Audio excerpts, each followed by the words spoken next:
Olá, eu sou o Fábio Pinheiro, sou psiquiatra e me dedico ao tratamento das dependências químicas há muito tempo. Bom, nesse vídeo que fiz um pequeno vídeo, até com o uso da inteligência artificial.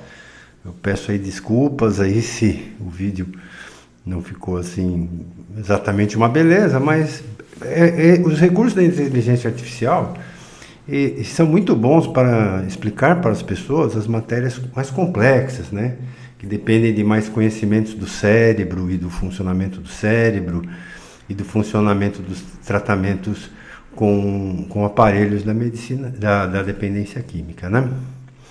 Então, você, meu senhor, minha senhora, que está assistindo esse vídeo, você deve estar com alguém com dependência química na sua família, alguém que você ama muito e você quer fazer alguma coisa, né? Então, a gente percebe que as famílias reagem mais ou menos iguais quando descobrem que um filho, que um neto, que um cônjuge, né? Muitas vezes até um pai está usando substância e está com problemas com aquela substância, não é? Primeiramente vem a fase da raiva, né? A raiva do filho, da pessoa que a gente ama ter entrado para esse mundo, ter usado isso, apesar de todas as advertências, apesar de toda a educação. Depois a raiva dos traficantes, depois a raiva do governo, depois vem a fase da raiva de si mesmo. Onde foi que eu errei? Por que meu filho caiu nessa? O que eu fiz de errado? Aí vem a fase da barganha, né, com a pessoa que está usando a droga, oferecendo presente, oferecendo dinheiro, oferecendo mais amor, oferecendo mais proximidade, e nada disso funciona. Muitas vezes nada disso funciona. A maioria das vezes nada disso funciona. Então a gente tem que entender que um dependente químico, ele já está com o cérebro, já está com a existência dele, segundo uma lógica que é a lógica da dependência da droga. Não é a minha lógica e a sua. Se ele tivesse com a minha lógica e a sua, ou com a minha visão de mundo, ou do senhor ou da senhora, ele não estaria com um problema tão grave. Algo há de errado. Existem várias coisas de errado, principalmente no cérebro da pessoa que usa drogas. E a missão da minha vida foi tentar descobrir meios de ajudar as pessoas e fazer mesmo a diferença nessa área. E graças a Deus a gente tem tido bons resultados com isso. Uma das múltiplas coisas que a gente usa para tratar um dependente químico, porque é um tratamento muito individualizado, ele é multifatorial, ele depende de psicologia, ele depende de contato com pessoas saudáveis, ele depende de remédios, ele depende de diagnóstico, ele depende de projeto terapêutico.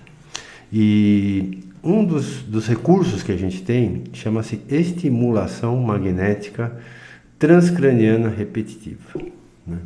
Eu me lembro que em maio de 2013, eu estava num grande centro aqui do Brasil para fazer meu treinamento com aparelho de estimulação magnética transcraniana. Nós havíamos adquirido um, né? Mas assim, voltado para a depressão. E de repente começou um burburinho, uns comentários, um clima estranho lá naquele grande centro, umas pessoas até com certo sigilo a respeito dos protocolos da máquina. Protocolo é o jeito que a gente regula o aparelho para modular o cérebro, né? E eu descobri que eram trabalhos que estavam tendo grande êxito, né, em tratamentos de dependente de crack em grau severo. E aí eu achei interessante o assunto, tenho estudado desde então a respeito da ação desse aparelho de neuromodulação, né, de estimulação magnética transcraniana, os nomes são esses, né, e como ele pode ajudar um dependente químico.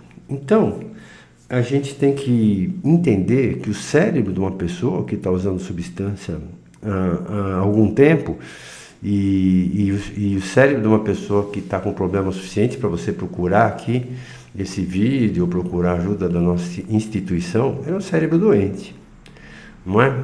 E o que é irônico, tragicômico da ação do crack, da cocaína e de muitas drogas no cérebro, é que eles acabam enfraquecendo, prejudicando grandemente uma parte do cérebro mais ou menos por aqui, chamado lobo pré-frontal, quer dizer, antes um pouco da fronte, dorsolateral esquerdo, mais ou menos por aqui, não é? E o que é irônico é que essa região do cérebro, o balanço dessa região com a região contralateral, do lado direito do cérebro, o desbalanço entre esses lobos pode produzir a depressão, não é? E a lesão, a hipoperfusão, quer dizer, a pouca circulação, a fraqueza dos neurônios no pré-frontal dorsolateral esquerdo, ele vai minar a própria força de vontade que a pessoa vai necessitar para se deter diante do desejo intenso. O desejo intenso é a doença da dependência química, se a gente for ver pelo aspecto das neurociências, né? Então, a droga, ela lesa exatamente o local que o cérebro usaria para combatê-la.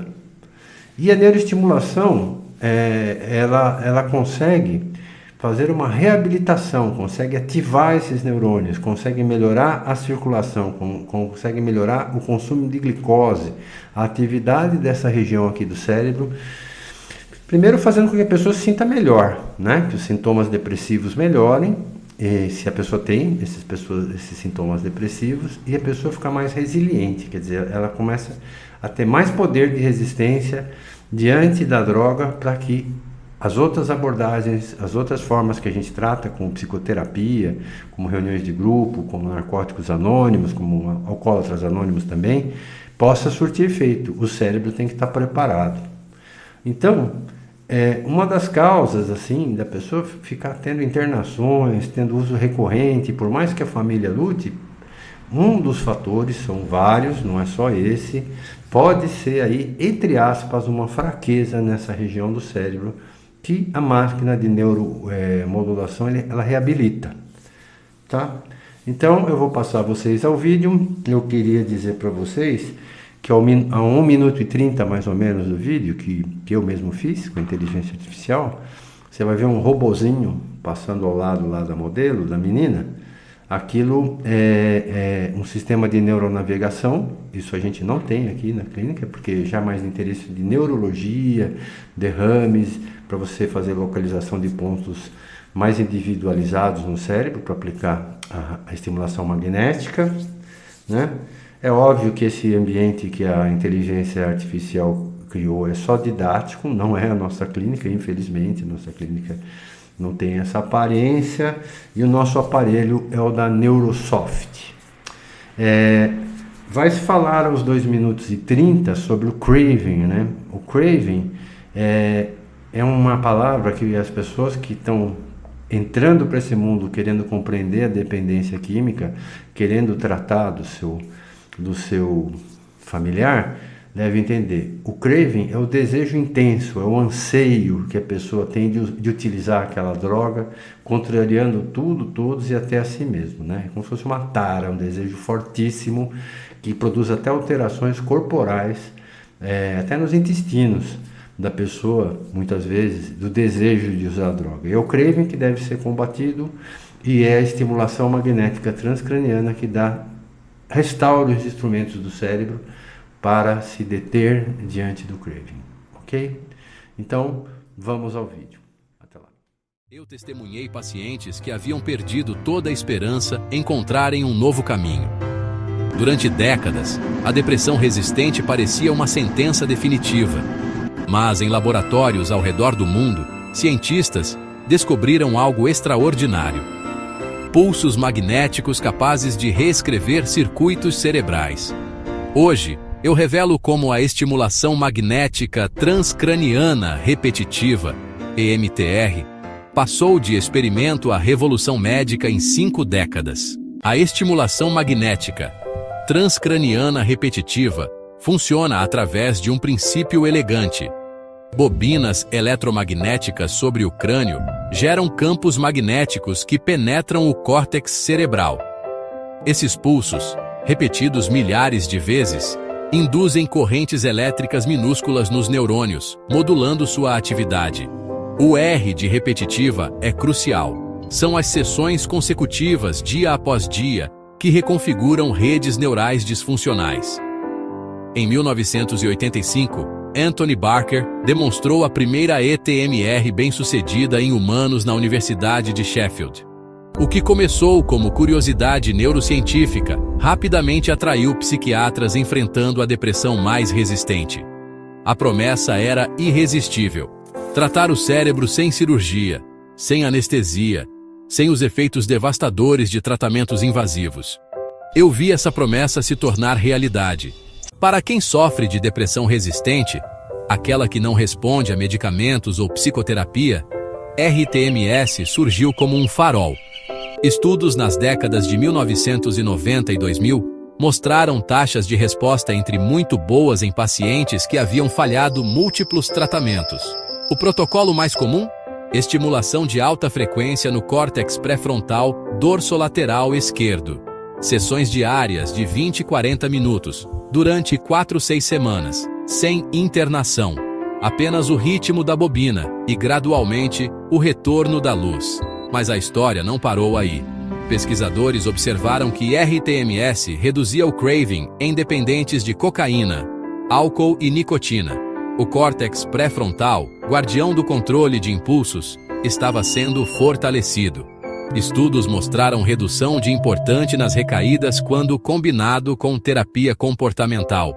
Para milhões presos no ciclo de dependência, cada sessão magnética representa uma chance de reescrever o futuro. Há pacientes cuja jornada com depressão ou dependência se estende por décadas. Para esses casos crônicos, RTMS ofereceu uma segunda oportunidade. Estudos de neuroimagem revelaram algo fascinante. Muitos apresentam alterações no fluxo sanguíneo cerebral, com regiões hipoativas recebendo menos oxigênio. O cérebro operava em modo de economia nas áreas erradas. E aqui, RTMS demonstrou efeito duplo, modulava a atividade elétrica neuronal e restaurava a perfusão sanguínea. Tomografias mostraram aumento de fluxo no córtex estimulado e em redes conectadas. Para casos crônicos com circulação comprometida, EMTR tornou-se uma ponte entre neurônios e a reconexão com a vida. Cada pulso magnético, literalmente, um pulso de esperança. Em 2008, a FDA aprovou RTMS para depressão resistente. Europa, Brasil, Canadá seguiram, mas a ciência evoluiu. Alta frequência para depressão, baixa para ansiedade, Theta Burst com sessões de apenas 3 minutos. Personalização guiada por neuroimagem define alvos pela anatomia única de cada cérebro. O futuro? Combinações com psicoterapia, tratamento de TEPT, toque, até reabilitação pós-AVC. No dia a dia, uma sessão é surpreendentemente simples. O paciente senta-se acordado. A bobina é posicionada. Durante 20 e 40 minutos, pulsos magnéticos, sentidos como leves batidas, fazem seu trabalho. Sem dor significativa. Efeitos colaterais? Leves. Desconforto local, raramente cefaleia. Risco de convulsão?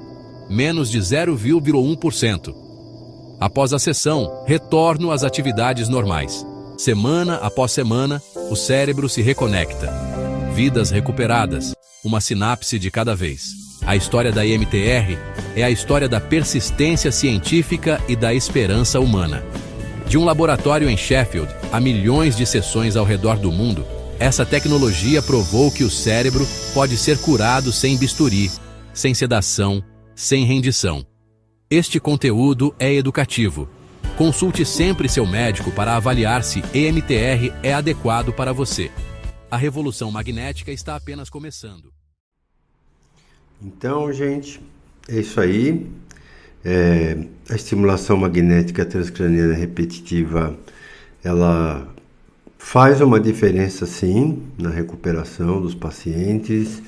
eles relatam que eles estão pensando com mais clareza, que eles voltaram a ter prazer nas pequenas coisas da vida que eles já não estavam tendo mais por esgotamento aí da química, do cérebro, dos neurônios. A gente tem muitos casos felizes aqui, onde a estimulação magnética fez sim uma diferença, sempre lembrando que o tratamento da dependência de substâncias, ele é multidisciplinar, então tem que ser vários tipos de abordagem, não só a estimulação magnética transcraniana sozinha, não vai curar ninguém de uma dependência química, tem que ser integrado num trabalho maior, né? Então, muitos casos que não teriam recuperação, hoje passam a ter um prognóstico melhor por causa desse recurso, ok? Um abraço a todos. Quem quiser contato conosco, os links estão na descrição. Um abraço.